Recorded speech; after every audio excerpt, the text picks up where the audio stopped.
All right, everybody, welcome back for another deep dive. Ever find yourself daydreaming about Italy? Sipping cappuccino in a sun-drenched piazza, maybe enjoying some fresh pasta with a view of rolling vineyards? Ah, the Italian dream. And the dream, indeed. But then reality sets in, right? That euro to dollar conversion rate can be a bit of a buzzkill. So how do we experience la dolce vita without completely breaking the bank? Well, today, we're lucky enough to have this guide right here in our, well, not exactly our hands. What, metaphorically, right? Exactly, metaphorically. Yeah. How to Save Dollars on Your Next Trip, Immersive Italian Travel Guidebooks. And this guide promises to be our roadmap to experiencing Italy on a budget. It really does, and it's not afraid to dive deep into specifics. For example, it dedicates a whole section to choosing the right hotel. Which can often make or break your budget, let's be real. But what I find interesting is how this guide breaks down the whole hotel star rating system. It really does reframe the way we think about those stores, doesn't it? It does. It's not just, oh, more stars equal fancier, more expensive. It digs into what each star level actually means for your experience and how to use that knowledge to find the best value for your travel style. Exactly. Like, we're all conditioned to think 5 stars equals ultimate luxury, which, it often does. But this guide argues that understanding the nuances of those 5 stars can actually help you unlock some pretty incredible experiences without needing, a trust fund. All right, so spill the beans. What does a 5-star experience in Italy really entail, according to this guide? Well, it definitely doesn't hold back on painting that picture of opulence. Think Michelin-starred dining, spa treatments that feel like a religious experience, rooms with views that belong on a postcard. Pillow menus, probably a butler named Jeeves, the whole 9 yards. You're getting it. But here's where it gets really interesting. It then goes on to say that you don't necessarily have to win the lottery to experience that level of luxury. Okay, there's hope for us regular folks yet. So how do we tap into this 5-star magic without the 5-star price tag? Strategy, my friend. And the guide is chock full of them. Hit me with your best shot. All right, first up, shoulder season travel.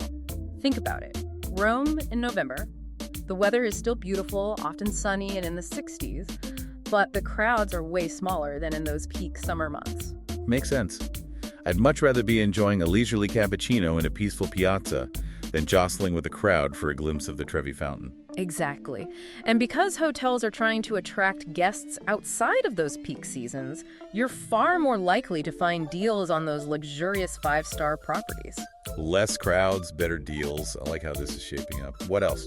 Another great tip, keep an eye out for newly opened hotels. Oh, that's a good one. In their first year or so, they're often running all sorts of promotions and grand opening offers to get people in the door. It's like the hotel version of a grand opening sale. I'm all about that. Who isn't? Right. Now, this next one is for the more spontaneous traveler, the one who books a flight and figures out the rest later. Oh, that's me sometimes, especially when those airfares pop up.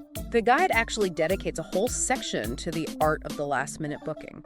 Now, it does come with a bit more risk, but it can also yield some seriously good deals on those 5-star hotels. Because, let's be honest, a hotel would rather make something on a room than have it sit empty, right? Especially those luxury properties. Every little bit counts. You hit the nail on the head. It's basic supply and demand. This guide is already giving me a whole new perspective on planning my next Italian getaway. It's like you said, it's all about strategy.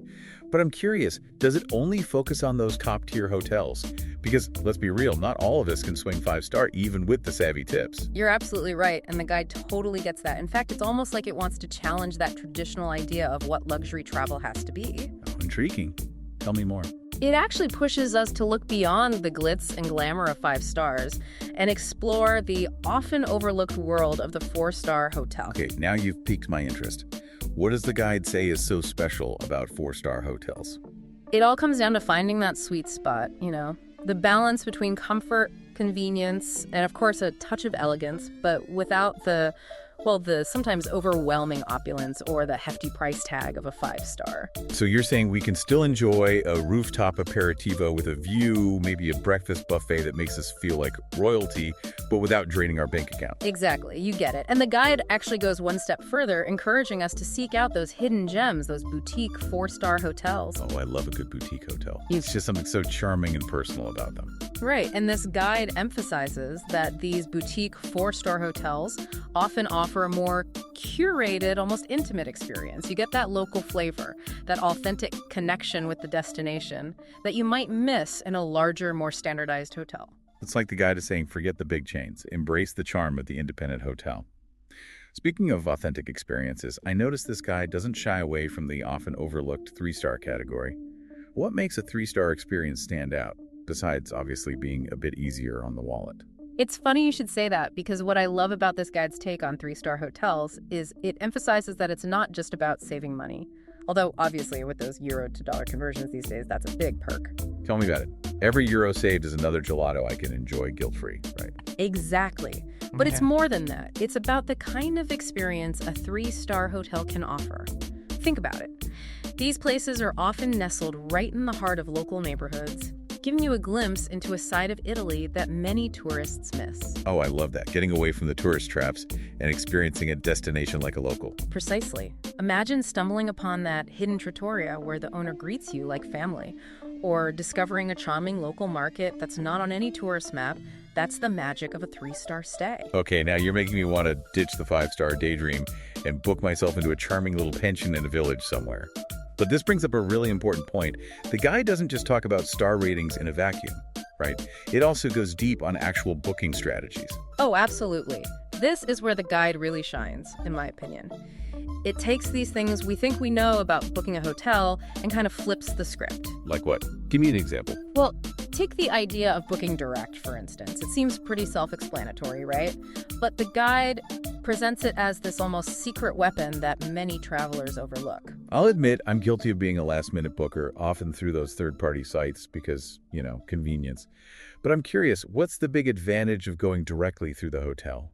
It's all about leverage, my friend. When you book through those third-party platforms, you're essentially handing over some of your bargaining power. You're stuck with whatever rate and conditions they've set.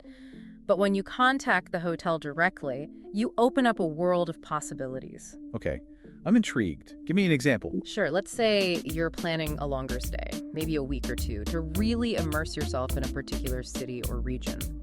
Now, the guide suggests that instead of just blindly accepting the rate you see online, pick up the phone or even shoot them a quick email. Explain your situation, tell them you're excited about staying at their property and experiencing the city, and then just politely inquire about any potential discounts or special rates for extended stays. It's like the guide is encouraging us to treat booking a hotel less like a transaction and more like, starting a relationship, even if it's just a brief one. Exactly. You're not just another name on a screen. You're showing them that you're genuinely interested in their hotel, their neighborhood, their city. And you might be surprised at how many hotels are willing to work with you, especially those smaller, independently owned properties. All right, I'm adding brush up on my hotel email etiquette to my pre-trip to-do list. Now, another thing I always struggle with is the timing of booking. Do I need to be planning my Italian escape a year in advance to snag those deals? Or is last-minute booking the way to go? Help a girl out. Well, you're in luck because this guide actually addresses that exact dilemma, and it might just cure you of those last-minute booking habits. You have my full attention. Essentially, the guide argues that for many destinations, especially if you're not dead set on staying at a specific 5-star property, the sweet spot for booking is often somewhere between 1 to 3 months in advance. Gives you time to do your research, compare rates, and maybe even try some of those direct booking strategies we talked about. Okay, that feels much more manageable than the whole year in advance thing I've always stressed about. But what about those trips that are pure impulse? Those let's book a flight and figure it out later moments. Does the guide offer any hope for us spontaneous travelers? Of course it does. It actually dedicates a whole section to the art of the last-minute booking. And the key takeaway here is that hotels, especially those that aren't part of these massive chains, would much rather fill a room at a discounted rate than have it sit empty, generating zero revenue. Makes total sense. One person's procrastination is another person's travel deal, right? But it takes a certain kind of traveler to embrace that, someone who's okay with a little bit of uncertainty. For sure. But for those who are, those last-minute bookings can be like winning the travel lottery, especially when it comes to those 4- and 5-star hotels that might have had a last-minute cancellation or just trying to fill those last few rooms. Okay, this guide is speaking my language, but there's one more thing I wanted to touch on before we wrap up the booking strategy discussion. I saw a whole section in here about negotiation. It almost feels taboo to haggle over hotel rates, at least in my mind. But this guide seems to suggest it's not only possible, but encouraged. You hit the nail on the head. It's about becoming a more empowered traveler, understanding that you have more options than you think. So it's not about being cheap, it's about being savvy. Exactly. And the guide emphasizes that while it's not always going to be successful, especially with those big chain hotels, there's often more room for negotiation than we realize, particularly with smaller, independently owned places. They have a little more flexibility. So how do we even approach this? I mean, do we just waltz in, throw our bags on the counter, and demand a discount? I'm kidding, of course, but you know what I mean. What's the etiquette here? Right, no one likes a demanding guest. The guide actually gives some really practical tips on how to navigate this. The biggest one is to frame it as a conversation, not a confrontation. Oh, I like that. So it's less about, give me a lower price, and more about, hey, I'm really interested in staying at your hotel. I love what I see online, and I'm curious if there's any flexibility in the rate. Exactly. Or let's say you notice that the hotel offers a complimentary breakfast on their website, but the rate you're seeing on a third-party site doesn't include it. Instead of demanding a lower price, you could politely inquire if they'd be willing to include breakfast in the price you're seeing. It's all about finding those win-win scenarios. Precisely. And another great tip the guide gives is to play up any loyalty you might have. Maybe you've stayed at the hotel before and had a wonderful experience, or maybe you're a member of their loyalty program, even if it's just the basic level. Mention that. Hotels love repeat customers, and they're often willing to go the extra mile to keep them coming back. It's all about building those relationships, even if they're just temporary. Exactly. Now, before we move on from booking strategies, there's one more gem from the guide I wanted to highlight, and it's something that, frankly, I wish I'd known about sooner. Hit me with it. I'm all ears when it comes to avoiding those travel booking pitfalls. It's all about cancellation policies, that often overlooked fine print that can make or break your trip. Oh, tell me about it. I've definitely learned this one the hard way.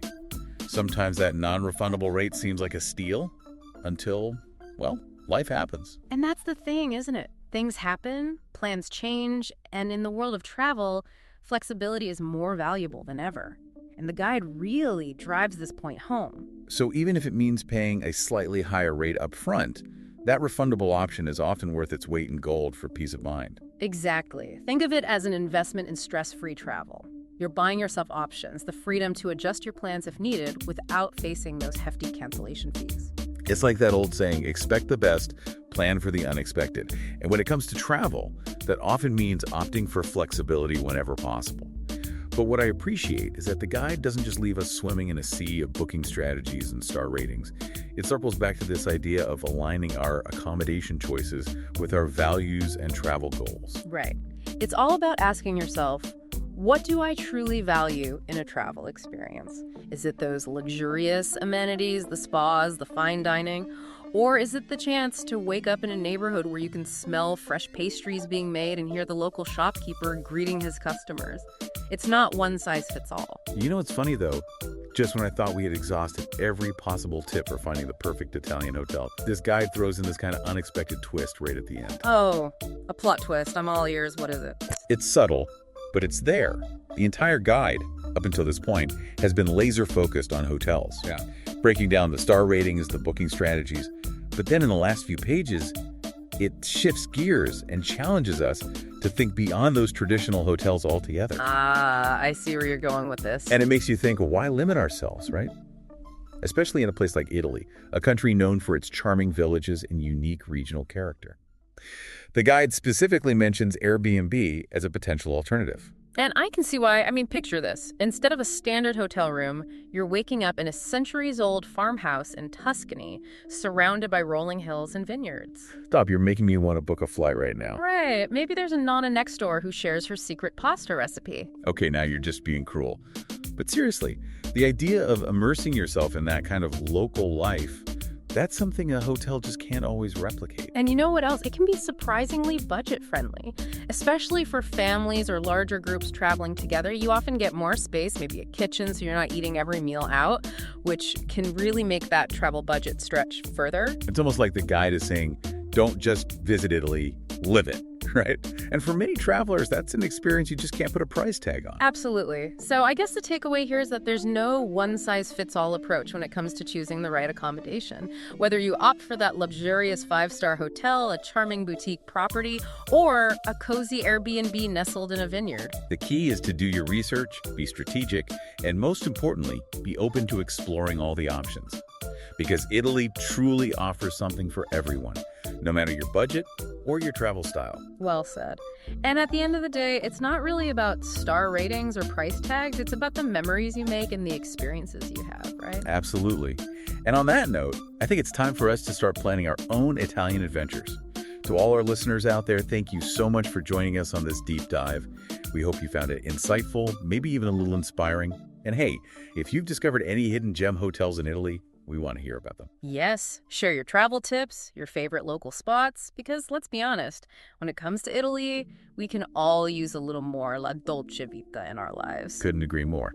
Until next time, happy travels, everyone. As a listener or a viewer, you can now get an instantly downloadable copy of any of the immersive Italian travel guidebooks at 50% off the normal price at theinnersecrets.com.